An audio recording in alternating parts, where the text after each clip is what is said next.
Asante sana wewe unaendelea kufuatilia Gospel Site TV. Mimi naitwa Manase. Nina furaha kubwa kuwa nawe leo. Usisahau kufinya kitufe cha subscribe ili uwe wa kwanza kupokewa video zetu mpya kila mara tunapozitoa.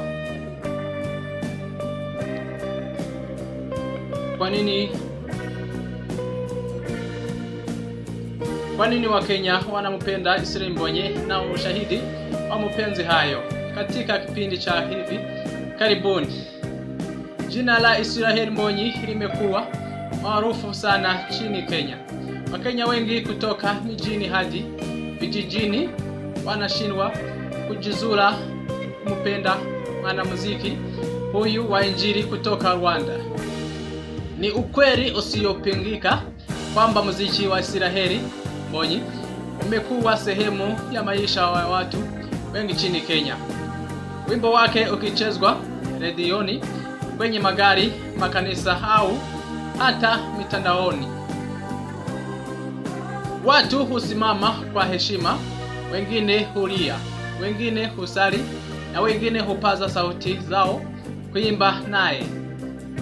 Sasa swali kubwa ni kwa nini Wakenya wanampenda sana Israel Mbonyi na nini mambo gani wanayoonyesha mapenzi hayo ya dhati? Moja ya sababu kuu ni kwamba ujumbe wa nyimbo zake unagusa mioyo ya watu moja kwa moja. Israel Mbonyi anaandika na kuimba nyimbo ambazo zina maana kubwa ya kiroho na kijamii. Nyimbo zake sio za burudani tu, bali ni maombi, mafundisho na faraja kwa watu walio katika hali mbalimbali. Wimbo wake maarufu ni Nasiri umevutiwa Wakenya wengi kwa ujumbe wake wa unyenyekevu na upendo kwa Mungu. Ni wimbo ambao unazungumza na moyo wa mtu binafsi. Wakenya wengi wanasema kwamba walihisi kama Mungu mwenyewe unazungumza nao kupitia maneno ya wimbo huo. Mbonyi ana maneno magumu, ana kelele katika muziki wake. Anaimba kwa sauti ya upole, ya utulivu na yenye amani kubwa. Wimbo wake Baho unasema kwamba licha ya yote Mungu yupo. Wakenya wanasema wimbo huo ni kama tiba ya moyo, hasa nyakati za huzuni na changamoto. Wengine husema nyimbo zake ni kama sala, ni kama maombi yanayounganisha na Mungu moja kwa moja. Wimbo ni Nasiri ndio uliofunguliwa milango yake nchini Kenya kabisa. Kabla ya hapo watu wachache tu walijimua, hasa wale waliokuwa wanasikiliza muziki wa Rwanda. Lakini pale ulipotoa wimbo huo kwa Kiswahili safi, ghafla kila mtu akawa anamzungumza. Wimbo huo ulikuwa kama daraja lililounganisha mioyo ya Wakenya na muziki wa Mbonyi. Kuanzia hapo mashabiki wake wakaanza kuongezeka kwa kasi ya ajabu. Sauti ya Mbonyi ni ya kipekee pia. Ni sauti yenye nguvu lakini yenye unyenyekevu. Ana uwezo wa kuimba kwa hisia na kuwasilisha ujumbe wa Mungu bila kelele wala majivuno. Wakenya wengi wanamwita mtu wa amani au mjumbe wa Mungu kupitia muziki.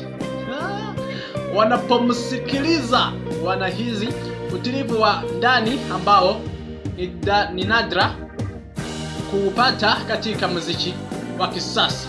Muziki wa Mbonyi unavuka mipaka ya lugha, ingawa nyimbo nyingi anaimba kwa Kinyarwanda, watu bado wanazielewa kupitia hisia. Muziki wake ni wa kiroho na hisia zake zinavuka maneno. Wakenya wengi hawajui Kinyarwanda, lakini wanalia wanapomsikiliza akaimba ichambo au nzaririmba. Hii ni kwa sababu ujumbe wake una nguvu zaidi ya lugha. Ni muziki unaozungumza moja kwa moja na moyo kabisa. Katika dunia ya leo la kidijitali, Mbonyi amekuwa mmoja wa wasanii wa injili wanaofuatiliwa zaidi mitandaoni. Kila anapotoa wimbo mpya, video zake hupata maoni mamia ya maelfu kutoka Kenya ndani ya muda mfupi. Kwenye YouTube, sehemu ya maoni imejaa Wakenya wanaoandika tunakupenda kutoka Kenya, Mungu akubariki Israel Mbonyi, au wimbo huu umenibadilisha. Kwenye TikTok watu hutumia nyimbo zake kama sauti za video zao, wakitoa ushuhuda wa imani na shukrani. Si hayo tu, tuna makundi maalumu ya mashabiki nchini Kenya kama Mbonyi Lovers Kenya yanayokutana na kushiriki nyimbo zake kila siku. Wengine huandaa usiku wa kusikiliza muziki wake tu bila hata yeye kuwepo, wakijifunza ujumbe wa nyimbo zake na kusali pamoja. Haya yote ni ushahidi kwamba Mbonyi amekuwa zaidi ya msanii. Amekuwa huduma ya kiroho kwa watu wengi. Wakenya pia wanafutiwa sana na tabia yake. Mbonyi si mtu wa majivuno. Anaongewa kwa utulivu, anaishi kwa heshima, na kila mara anasema kuwa muziki wake ni kazi ya Mungu, si yake binafsi. Hii imemfanya apendwe zaidi kwa sababu wasanii wengi wa kisasa mara nyingi hujiona kama nyota na kusahau msingi wa imani. Mbonyi amebaki kuwa mnyenyekevu hata baada ya kupata maarufu mkubwa.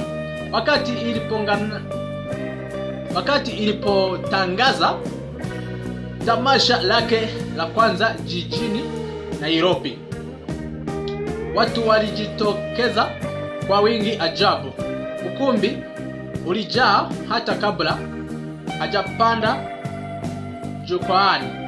Watu walikuwa wakiimba ninasiri kwa pamoja, wengine wakiinua mikono yao wakisali, wengine wakilia kwa furaha. Tamasha hilo lilikuwa ushahidi tosha kwamba Wakenya wamekubali kwa moyo wote. Katika tamasha hilo alipoanza wimbo wa bao, kulisikika sauti moja kutoka kwa maelfu wa watu wakumuimbia kwa shangwe. Walikuwa ni kama ibada ya kitaifa. Baada ya tamasha hilo, radio nyingi nchini Kenya zilianza kupiga nyimbo zake kila siku, na majina yake yakaanza kuzungumzwa hata na wasanii wakubwa wa injili kama Guardian Angel, Mercy Masika na Evelyn Wanjiru. Baada ya hapo alialikwa kwenye matamasha mengine ya injili kama Worship Night Kenya yaliyofanyika kwenye ukumbi wa KICC, ambapo alitumbuiza mbele ya maelfu ya watu. Katika matamasha hayo watu walilia kwa furaha, wengine walipiga magoti na wengine walimkumbatia wakisema nyimbo zake zimebadilisha maisha yao. Ushahidi wa mapenzi wa Kenya kwa Mbonyi huishi kwenye matamasha.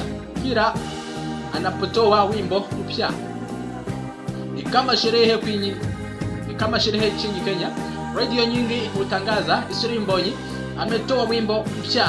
Watu hukimbilia YouTube wakisubiri wimbo huu, na ndani ya saa chache maoni kutoka Kenya yanakuwa maelfu. Mbonyi amefanikiwa kuunganisha watu wa dini, makabila na mataifa mbalimbali kupitia muziki. Nyimbo zake zinasikika katika makanisa ya Kikatoliki, ya Kipentekoste na hata mikutano ya vijana wa dini tofauti. Ujumbe wake ni wa upendo, imani, msamaha na matumaini, mambo ambayo kila mtu anayahitaji katika maisha yake. Kenya imepitia changamoto nyingi za kijamii na kiuchumi. Watu wengi wamepoteza matumaini, lakini muziki wa Mbonyi umeleta faraja. Wimbo wao unahubiri kwamba mtu bado yupo hata unapopitiwa majaribu. Wimbo Ichambu anasema kuwa kuna mahali pa usalama na Mungu, na wimbo Ndakuwa Walie unaonyesha umuhimu wa msamaha. Hii ndiyo sababu nyimbo zake zinachelewa kwenye radio wakati wa maombi na hata kwenye msiba, kwa sababu zinatoa tumaini. Wakenya wanasema kwamba Mbonyi ana roho ya Mungu ndani yake. Wengine humuita mtumishi wa Mungu kwenye sauti ya malaika. Piki yangu. Mayoni mengi kwenye mitandao wanasema kwamba hawasawahi kusikia mtu kwenye sauti yenye upole kama yake. Wengine wanasema kwamba nyimbo zake zimekuwa sehemu ya safari yao ya kila mnani.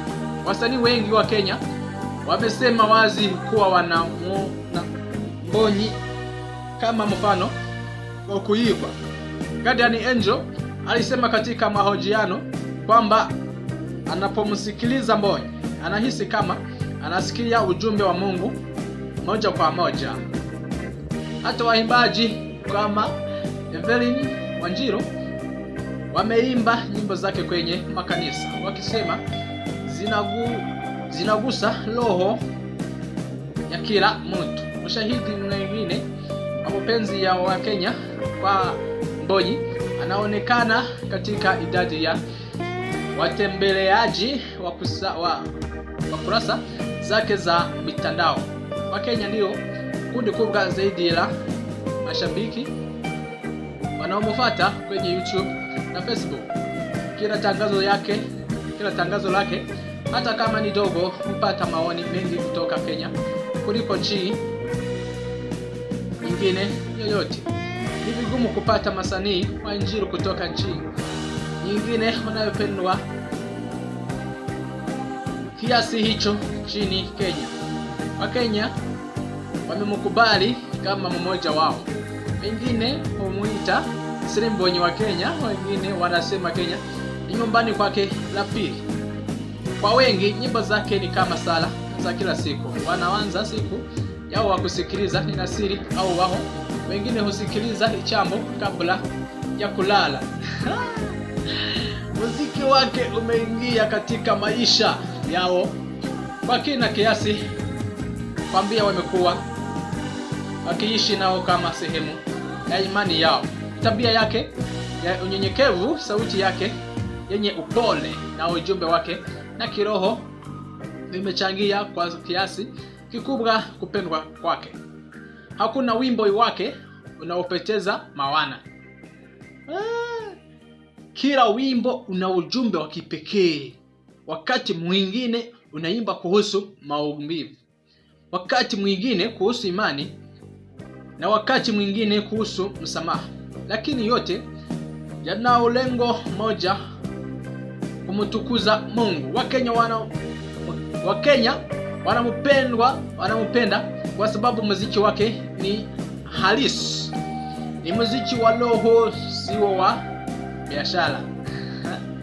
Mbonyi hajawahi kuimba ili kupata maarufu, bali anaimba ili kueneza neno la Mungu.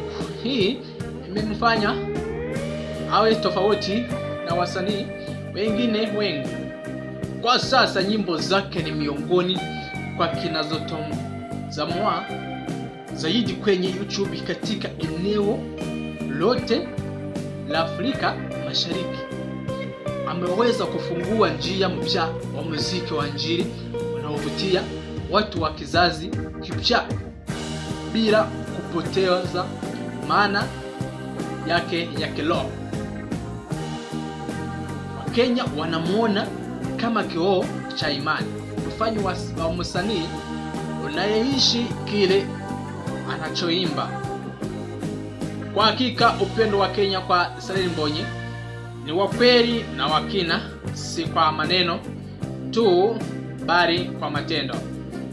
Wamapanga makongamano ya kumpokeza, wameunda vikundi vya maombi kwa kutumia nyimbo zake, na hata baadhi ya makanisa yameanzisha ibada maalumu za kuimba nyimbo zake pekee.